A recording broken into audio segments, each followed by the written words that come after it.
यज्ञा प्रजा सृष्ट्वा पुरोवाच प्रजापति।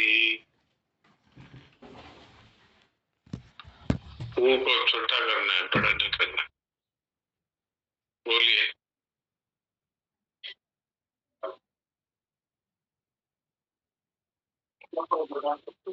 चलो ठीक। बस बोलिए डॉक्टर साहब, प्रॉब्लम हो गई थी। मैं गीता भवन हूँ। हाँ ठीक, कोई बात।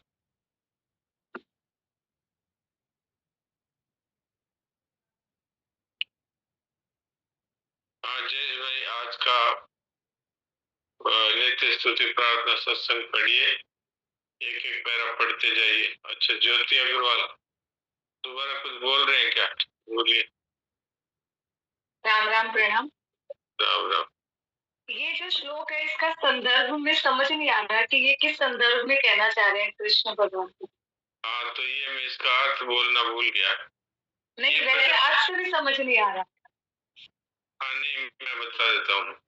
प्रजापति ब्रह्मा जी ने सृष्टि के आदिकाल में कर्तव्य कर्मों सहित प्रजा मनुष्य आदि की रचना करके उनसे कहा कि तुम लोग कर्तव्य के द्वारा सबकी वृद्धि करो और कर्तव्य रूप कर्म यज्ञ तुम लोगों को कर्तव्य पालन की आवश्यक सामग्री प्रदान करने वाला हो। तो ये वास्तव में पूरे संसार को ब्रह्मा जी के द्वारा भगवान समझाना चाहते हैं कि भाई सबको यहाँ एक दूसरे का पालन करना है, बदले में कुछ भी चाहे बिना। तो देवताओं से यज्ञ का मतलब, जी यज्ञ का मतलब कर्म से। हाँ, यज्ञ का मतलब है, यज्ञ का मतलब है केवल दूसरों के हित के लिए कार्य करना। हम यज्ञ करते हैं ना, तो आहुति डाल के देवताओं को समर्पित करते हैं, तो बदले में कुछ भी न चाहना ये यज्ञ है। अगर हम बदले में चाहते हैं तो वो सकाम कर्म हो गया। यज्ञ का मतलब है बिना कुछ चाहे सबकी सेवा करना। अच्छा, अपने को अधिकार भी नहीं है कुछ मांगने का। जैसे गंगा जल से गंगा जी की पूजा कर दी तो आपके पास से क्या लगा? जो कुछ भगवान ने आपको दिया है, शरीर दिया है, मन बुद्धि इंद्रियां दी है, धन जमीन मकान कुटुंब दिया है, तो ये आप दूसरों की सेवा में लगा दो। दूसरों का अर्थ यहाँ पर सबसे पहले परिवार के सदस्य, फिर उसके बाद में पड़ोसी, फिर उसके बाद में गांव के लोग हैं। तो आप सबकी सेवा करिए, बदले में किसी से भी कुछ मत चाहिए, न परिवार के लोगों से, न पड़ोस से, न गांव से, न संसार से। इसको यज्ञ कहते हैं। यज्ञ का अर्थ ही होता है केवल दूसरों की सेवा में आहुति देना। तो ये मेरे पास ये किताब है, इसमें ये लिखा हुआ है कि तुम लोग इस यज्ञ के द्वारा वृद्धि को प्राप्त हो और ये यज्ञ तुम लोगों को इच्छित भोग प्रदान करने वाला हो। ये वाले हाँ, ये जो है ये इसका शाब्दिक अर्थ है। ये शब्द का वर्ड बाय वर्ड यही अर्थ है। लेकिन यहाँ पर जो इष्ट काम दुख कहा है, इसका अर्थ तुम्हारे लिए भोगों की सामग्री देंगे ये नहीं है। इसका अर्थ है कि तुम्हारे जीवन में तुम्हें क्या चाहिए, परमात्मा, तो परमात्मा को प्रसन्न करने की सामग्री, इसको यहाँ पर इष्ट काम दुख का। अब इसको लोग ये मानते हैं कि अपनी कामना पूर्ति की भोगों की सामग्री मिलेगी, तो ये जिसका शाब्दिक अर्थ बनता है, लेकिन इसका वास्तविक भावार्थ है वो ये है। हाँ, वो एक कंफ्यूजन हो रहा था, इसीलिए महाराज जी ने इसकी व्याख्या करते हुए और भी लिखा है, अपने कर्तव्य का पालन करने से अर्थात दूसरों के लिए बिना कुछ चाहे कर्म करने से अपना तथा प्राणी मात्र का हित होता है, परंतु अपने कर्तव्य का पालन न करने से अपना तथा प्राणी मात्र का अहित होता है। कारण कि शरीरों की दृष्टि से तथा आत्मा की दृष्टि से भी मात्र प्राणी एक ही है, अलग अलग नहीं। और हमें जो कुछ मिला है वो यही छोड़ के चले जाएंगे, अगर हम सेवा में नहीं लगाएंगे तो यही छोड़ के चले जाएंगे। अच्छा, शरीर मन बुद्धि इंद्रियां इनको लोग जला देंगे, शरीर इत्यादि को, और हमारे पास कुछ नहीं रहेगा, सिर्फ हम जाएंगे अपने कर्मों को लेकर के। तो इसमें बस एक संक्षिप्त में मैं ये जानना चाह रही थी कि कर्म योग की प्रधानता, जैसे अर्जुन ने क्वेश्चन किया था कि कर्म योग में क्यों लगा रहे हो मुझे, तो भगवान से ये बताना चाह रहे हैं कि कोई भी प्राणी बिना कर्म के रह नहीं सकता, और कर्म सकाम भाव से ना करके निष्काम भाव से करोगे तो वो पूजा हो जाएगी। यही है बस इसका सार। हाँ बिल्कुल, यहाँ यज्ञ का अर्थ है निष्काम कर्म के द्वारा सबकी सेवा करना। सेवा। और देखिए पूरी सृष्टि को भगवान ने कैसा बनाया है, आप थोड़ा सा अगर नजर पसार के देखेंगे तो आप देखिए सूर्य आपको रोशनी और ऊर्जा देता है, बदले में क्या मांगता है? कुछ नहीं। अच्छा, पेड़ आपको फल देते हैं, छाया देते हैं, बदले में क्या मांगते हैं? अच्छा, आप अगर उसमें पानी डालेंगे तो वो आपको फल और अधिक देते रहेंगे, आप पानी नहीं डालेंगे तो सूख जाएंगे। पर सृष्टि को बनाया ही इसलिए गया है कि पेड़ के फल पेड़ के काम नहीं आते, आपके काम आते हैं, और आपके दिया हुआ जल खाद है वो पेड़ के काम आता है। देवताओं को दी हुई आहुति देवताओं के काम आती है, उनके द्वारा बरसाया हुआ जल, उनके द्वारा सूर्य की रोशनी, उनके द्वारा पवन के द्वारा हमको ऑक्सीजन इत्यादि जो है वो केवल ये साफ साफ सिद्ध करता है कि सृष्टि का निर्माण ही इस ढंग से किया गया है। दो देशों के बीच में एक जगह कोयला होता है तो वो कोयला एक्सपोर्ट करता है, और दूसरी जगह तेल होता है वो तेल दे देता है। अर्थात अपने पास जो है वो दूसरों को दो, दूसरों के पास है वो आपके काम आएगा। लेकिन इसका अर्थ ये नहीं है कि हम सेवा इसलिए करें कि वो हमारी सेवा करेंगे, ये नहीं है, वो अपने आप ही देते हैं। अब पेड़ नहीं कहता कि हमको पानी दो, आप नहीं देंगे तो सूख जाएगा, आपको फल नहीं मिलेंगे, बस। तो ये सृष्टि की रचना करके ब्रह्मा जी ने प्राणी मात्र को ये कहा, खास तौर से मनुष्य, क्योंकि वो समझते हैं बाकी प्राणी तो सब अपने अपने सेवा कर ही रहे हैं। आप देख लो जितनी भी है ऋतुएं हैं, सूर्य चंद्र इत्यादि हैं, सब सेवा कर रहे हैं अपनी। सिर्फ मनुष्य ही ऐसा है जो लेता रहता है और देने की इच्छा नहीं रखता। इसलिए भगवान ने मनुष्यों को कहा कि भाई तुम देवताओं की वृद्धि करो, और देवता है वो तुम्हारी वृद्धि करेंगे। इसका अर्थ ये नहीं है कि हम देवताओं की वृद्धि के लिए यज्ञ करते रहें और देवता हमें कुछ नहीं दें तो हम उन पे चिल्लाएं कि देखो हमने दिया और इन्होंने कुछ नहीं दिया, ये नहीं है। इसका अर्थ ये है कि आप अपने अपने कर्तव्य का पालन करो, उसके बाद सामने वाला नहीं करता है तो वो उसका दंड भगवान अपने आप उसको दे देंगे, आपको अधिकार नहीं है चाहने का। ये इसका ठीक है। आगे फिर जो श्लोक आएंगे उनमें ये साफ बताया है कि यज्ञार्थात कर्मो नेत्र लोभयम कर्मो बंधन है। यदि कोई मनुष्य यज्ञ के सिवाय कार्य करता है तो वो बंधन में पड़ेगा।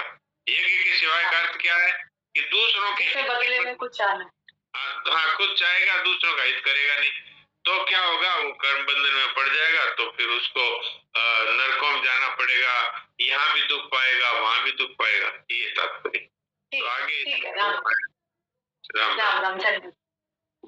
ठीक है, तो अब आज का सत्संग पढ़ दीजिए। राम राम, नारायण नारायण। राम राम। जीव मात्र का किसी न किसी का सहारा आश्रय लेने का एक स्वभाव है। जीवात्मा प्रकृति से संबंध जोड़कर नाशवान प्राणी पदार्थों का कर्म फल का आश्रय लेता है, जो कि टिकने वाला नहीं है। जीवात्मा यदि भगवान का आश्रय ले ले तो फिर किसी दूसरे का आश्रय लेना ही नहीं पड़े। आश्रय नियम नित्य का लेना चाहिए, जो कभी छूटे नहीं। काट की ओट से काट बचे नहीं, आग लगे तब दोनों को जारे। सियाल की ओट से सियाल बचे नहीं, सी पड़े जब दोनों को फाड़े। मूसा की ओट से मूसा बचे नहीं, बिल्ली पड़े जब दोनों को मारे। आन की ओट से जीव बचे नहीं, जब वेद पुराण पुकारे। जब तक मनुष्य भगवान के अलावा अन्य का आश्रय लेता है, तब तक इसके वे सहारे टिकते नहीं है। हाँ, तो ये बातें हम लोगों को महाराज जी बता रहे हैं, लेकिन ये हम सब का अनुभव है। जीव मात्र किसी न किसी का सहारा लेगा, ऐसा एक स्वभाव ही है। अब आप देख लो, ये जो लताएं हैं, बेल है, वो पास में कोई पेड़ होगा, उसको पकड़ के उस पे चढ़ेगी। और छोटा बच्चा है, वो माँ की गोदी में जाके बैठेगा। तो जीव मात्र है, वो किसी न किसी का सहारा लेता है। वो बूढ़ा आदमी है, वो सहारा चाहता है कि मेरी संतान मेरी सहायता कर देंगे, उसका सहारा लेता है। कोई पेंशन का सहारा ले रहे हैं, कोई किराया का सहारा ले रहे हैं। यानी कि आश्रय लेने का एक स्वभाव है जीव का। लेकिन और प्राणी तो जानते नहीं। मनुष्य को ये बात समझ में आनी चाहिए कि भाई, तुम जिसका सहारा ले रहे हो, वो खुद ही दूसरों का सहारा मांग रहे हैं। अर्थात वो खुद ही मांगता है। कोई भिखारी है, उससे फिर भीख मांगे तो वो मूर्ख ही कहा जाएगा। तो सारे संसार की चीजें हैं, वो नष्ट होने वाली है। तो नष्ट होने वाली चीजों का यदि आप सहारा लेंगे, तो वो सहारा आपको फल देने वाला नहीं होगा, क्योंकि वो तो खत्म ही हो जाएगा। आप जिसका धन का सहारा लेते हैं, वो धन आपको छोड़कर चला जाता है, आपसे पूछता भी नहीं। चोर ले जाते हैं, शेयर मार्केट गिर जाता है, व्यापार में घाटा लग जाता है, तो धन चला जाता है। ऐसे शरीर का सहारा लेते हैं तो शरीर भी चला जा रहा है। बचपन चला गया, जवानी चली गई, अच्छा कानों की शक्ति चली गई, आंखों की शक्ति चली जा रही है। तो ये क्या है? ये है आप किसका सहारा ले रहे हैं। तो इसके लिए यहाँ पर कहा है कि उसका सहारा ले जो सदा रहने वाला है। तो सदा रहने वाले भगवान है, और कोई है नहीं। भगवान दिखाई नहीं देते, लेकिन वो हर समय हर प्राणी के साथ में। तो दूसरे प्राणी तो समझ नहीं पाते, मनुष्य समझ सकता है कि नहीं दिखने पर भी वो सब समय में हमारी प्रत्येक हलचल पर उसकी दृष्टि है, और हमसे प्यार करते हैं, इसलिए हमारा मंगल करते रहते हैं। अब ये बात अलग है कि हम ये नहीं समझ पाए कि वो हमारा मंगल है। जैसे मान लीजिए घर का कोई सदस्य मर गया तो हम रोते हैं। तो भगवान है, वो तो हमारी ममता छुड़ाने के लिए, जिस पे हमारा बहुत ज्यादा आश्रय रहता है, उसी को उठा लेते हैं। तो वो तो इसलिए कि भाई तुम इनका सहारा मत लो। तो हम नहीं समझते, लेकिन हमारी हालत क्या है? काठ की ओर से काठ बचे नहीं। अब मान लो कि काठ है, उसको बचाना है। उसको बचाना है तो उस पे लोहा या ऐसी कोई चीज लगानी पड़ेगी। अब काठ के ऊपर और काठ रख दे तो क्या अग्नि लगेगी, तब बच जाएगा वो? अच्छा, और सियाल की ओर से सियाल बचे नहीं। मान लीजिए सियार है, वो बैठा है, एक दूसरा सियार उसको बचाने के लिए उसकी रक्षा कर रहा है, तो सिंह आएगा तो वो दोनों को ही मार डालेगा। और ऐसे चूहा है, मूसा का चूहा है, अगर चूहे के ऊपर एक दूसरा चूहा रक्षा के लिए खड़ा हो जाए, तो बिल्ली आएगी तो उसको तो मारेगी और रक्षा वाले को मार देगी।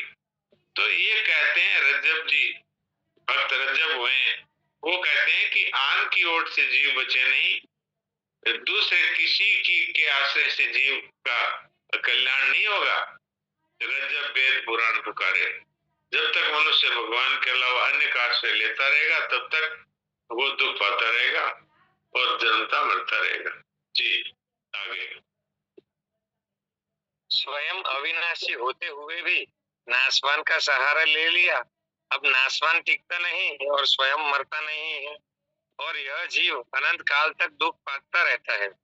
यदि यह भगवान का सहारा ले ले तो सदा के लिए सुखी हो जाए, इसका जन्म मरण मिट जाए।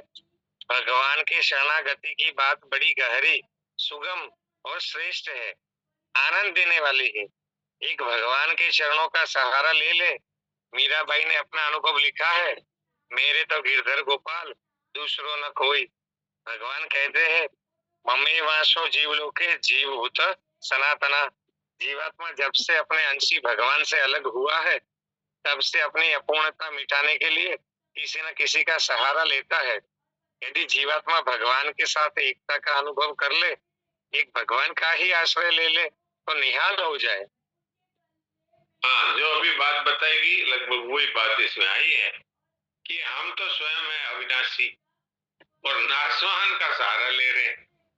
तो आप सोचिए, नासवान तो टिकेगा नहीं। अब शरीर का सहारा ले रहे हैं तो शरीर टिकेगा नहीं, किसी व्यक्ति का सहारा ले रहे हैं तो व्यक्ति टिकेगा नहीं, वस्तु का सहारा ले रहे हैं तो वस्तु टिकेगी नहीं। और हम अविनाशी और हमारी ये विनाश वाली चीजें हमारे कब तक हमारा साथ देगी। तो महाराज जी गाया करते थे, कहा परदेशी से प्रीत जाओ तो बार न लावे। परदेशी से प्यार करेंगे तो क्या होगा, वो तो दूसरे दिन चला जाएगा, तो खाली रोना ही हमारे लिए रहेगा। तो ये संसार पूरा परदेशी है। इससे अगर आप ममता कामना करेंगे तो ये तो नष्ट हो जाएगा, आप रोते रह जाएंगे। तो इसलिए सहारा तो उसका लेना चाहिए जो सदा हमारा है। तो एक भगवान है तो उनकी शरणागति ले ले। अब शरणागति क्या है?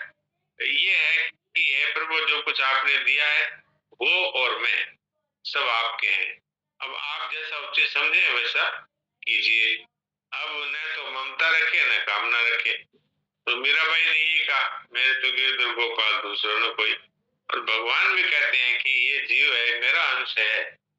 तो हम भगवान से कभी अलग हुए नहीं।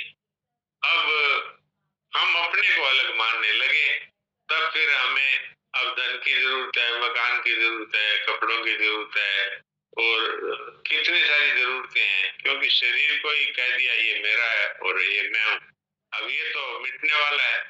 अब ये बीमार हो गया तो दुखी होते रहो, ये बूढ़ा हो रहा है तो दुखी होते रहो, लेकिन ये तो अपने रास्ते जाएगा क्योंकि ये तो नाशवान है। तो इसलिए अगर सहारा लेना है तो एक भगवान का सहारा ले। यदि जीवात्मा भगवान के साथ उनकी शरणागति का अनुभव कर ले तो बस सदा के लिए आनंद में मग्न हो जाएगा। हाँ जी, बढ़िए आगे। भगवान ने तो जीव मात्र को शरण में ले रखा है, कभी किसी का त्याग किया ही नहीं। जीवात्मा ही नाशवान का आश्रय लेकर भगवान की शरणागति से विमुख हुआ है। इसलिए जीव को भगवान के सन्मुख होने की आवश्यकता है। भगवान ने गीता जी में कहा है, मामेकम शरणम ब्रज, संपूर्ण धर्मों का आश्रय छोड़कर तू केवल मेरी शरण में आ जा, मैं तुझे संपूर्ण पापों से मुक्त कर दूंगा। चिंता मत कर, भगवान की शरणागति की बात आखिरी है और सर्वगुह्यतम है। तो भगवान ने हमें अपनी शरण में ले रखा है। इसका प्रूफ क्या है? प्रूफ ये है कि किसी ने ये नहीं कहा कि अभी मुझे मनुष्य बनाइए, फिर भी भगवान ने मनुष्य बनाया। फिर किसी ने नहीं कहा कि मेरे को भारतवर्ष में जन्म दीजिए, फिर भी भारतवर्ष में जन्म दिया। किसी ने नहीं कहा भारतवर्ष में भी जो सनातन हिंदू धर्म में जन्म दीजिए, फिर भी उन्होंने हमें दिया। तो इससे सिद्ध होता है कि भगवान है, उन्होंने हमें अपने शरण ले रखा है और हमसे प्रेम करते हैं। अब खाली हमें, जो हम संसार के सन्मुख हो गए हैं, इन्हीं को मेरा मानते हैं, इसी की अपने कामना करते हैं, तो अब परमात्मा की सन्मुख हो जाएं और संसार की तो सेवा करें और परमात्मा से प्रेम करें, परमात्मा को याद रखें। तो भगवान कहते हैं मेरी शरण हो जा। अब तुमने अगर धर्मों का आश्रय भी लिया है तो उनका भी आश्रय मत ले, धर्म का पालन तो कर लेकिन धर्म का आश्रय मत ले। आश्रय केवल मेरा, तो मैं तुझे संपूर्ण पापों से मुक्त कर दूंगा, तू चिंता मत कर। तो भगवान की शरणागति है, ये मूल बात है और ये सर्वगुह्यतम है जी। श्रीमद् भागवत महापुराण में आया है, अकामः सर्व कामो वा मोक्ष काम उदारधि, तीव्रेण भक्ति योगेन यजेत पुरुषम परम। जो बुद्धिमान है वे चाहे निष्काम हो, समस्त कामनाओं से युक्त हो अथवा मोक्ष चाहते हो, उन्हें तो तीव्र भक्ति योग के द्वारा केवल पुरुषोत्तम भगवान की ही आराधना करनी चाहिए। ये बात है, श्रीमद् भागवत में ये बात आई है। चाहे आप निष्काम हो और चाहे सब प्रकार की कामनाओं से युक्त हो, आप मोक्ष चाहते हो अथवा आप कुछ और चाहते हो, हमें तो केवल भक्तियों के द्वारा भगवान की भक्ति करनी चाहिए, आराधना करनी चाहिए। तो ये आज के प्रवचन का एक प्रकार से सार आपकी सेवा में आ गया। और अब अपने पास लगभग 2 मिनट बचे हैं, इसलिए तो हम लोग सब शांत हो जाएं और मूक सत्संग करें।